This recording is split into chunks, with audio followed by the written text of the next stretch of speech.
kita dapat satu poin penting, iaitu adanya timbangan amal di hari akhirat.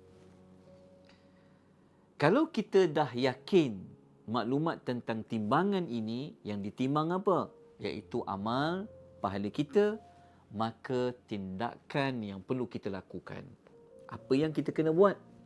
Maka kita kena berusaha sedaya yang mungkin untuk memastikan amal-amal kebaikan kita itu lebih berat daripada dosa-dosanya. Dosa yang kita lakukan, kita mohon ampun kepada Allah Azza wa Jalla. Banyakkan beristighfar. Banyakkan kita bertaubat kepada Allah supaya dosa-dosa itu nanti ia tidaklah dapat mengalahkan amal kebaikan kita. Manakala amal kebaikan kita, macam mana kita nak pastikan ianya berat? Syarat yang pertama, mesti amal itu ikhlas.